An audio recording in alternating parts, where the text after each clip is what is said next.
from tri-continent. Hello? What is the United States good at? Is the United States good at solving its problems of poverty? No! Is the United States good at solving problems of healthcare? No!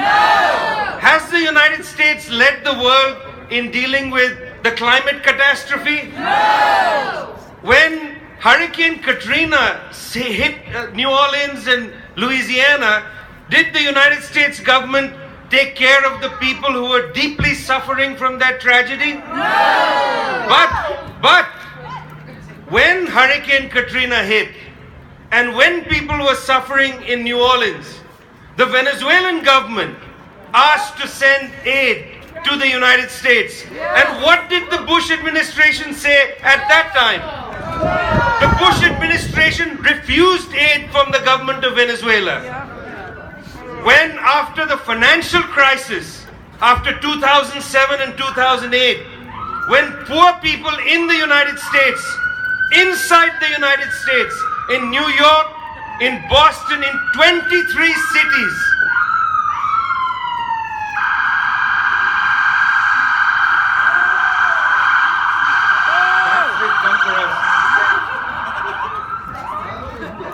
I thought they'd come for us. It's not Elliot that they're sending to jail, it's us. Yes. 23 cities in the United States had poor people suffering because of the financial crisis, because they were being turned out of their homes and they didn't have money to pay for heating. Who came to their assistance in 2008 and 2009, 2010? The Venezuelan government. Yep. The Venezuelan government, through Citgo, provided cheap fuel for ordinary Americans because they were having a hard time dealing with their catastrophe. Yeah. Oil prices collapsed 10 years ago. 98% of Venezuela's revenues come from oil prices. What did the United States government do when Venezuela had its crisis? Did the United States government say, let's help our friends in Venezuela because when we had trouble, they helped us? No. Did the United States government do that? No. No, of course not. What is the United States government good for? The only thing it's good for is to create pretexts for war and take this country to war. How does this government like to spend the surplus that it accumulates from the population? Does it take care of its own people? No. It builds up its military and it decides to use that military against every other country on the planet that is not pliant towards the United States government. Exactly. Let's go back to history. What did Jacob Arbenz do in Guatemala? He decided to go after United Fruit. What did the United States government do? Went after him. It overthrew the government of Jacob Arbenz. What did Mohammad Mossadegh do in Iran? He decided to go after the oil companies and ask for a greater share of the revenue. What did the United States government do to Mohammad Mossadegh in Iran? It overthrew him. Yep. What did Salvador Allende do in Chile in 1970-71? He decided to go after American companies, telecommunication firms like AT&T. He decided to go after the copper companies. And what did the United States government do to the government of Salvador Allende of Chile? They killed him. They made the economy scream, as Henry Kissinger said, and then they overthrew that government.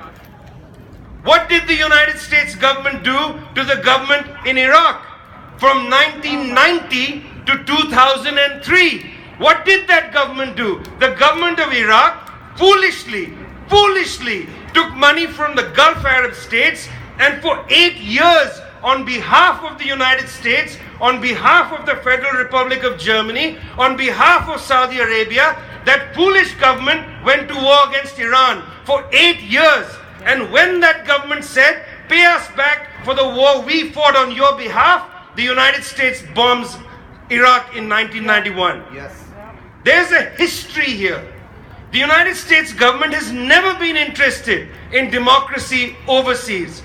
It only likes democracy if the governments overseas are pliant towards US corporate interests. Yep. Right?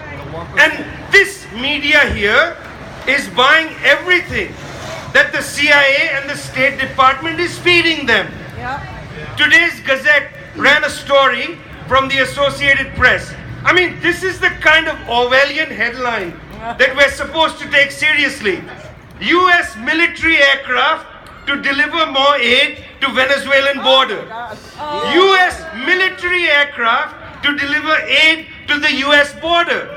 Elliot Abrams famously in the dirty wars prosecuted by the United States and the oligarchies of Honduras, Guatemala, El Salvador and Nicaragua. Elliot Abrams used so-called aid aircraft in the 1980s to deliver weapons to the most nasty characters in Central America. right. He is a genocidaire. He does not belong in the United States government. Let me put it differently. He belongs very well in the United States government because he's not the only genocidaire in the United States government. All of them are. In fact, don't lock him up. Let him govern because they're all like him. He's not any different than any one of them. This is the genocidaire. This is a genocidal government. Yep. I said it. It's a genocidal government. It wants to bring another genocidal war to the Americas on behalf of an anachronistic doctrine, the Monroe Doctrine. If you don't stand up against this war, history is going to judge you very poorly. Yes. It's not only us standing here. You have to go out and talk to everybody you know. You have to make sure the lies being prosecuted by the CIA and the State Department are not taken seriously. You have to make sure people understand that humanitarianism is a pretext for war. It's nothing to do with helping people. If they actually wanted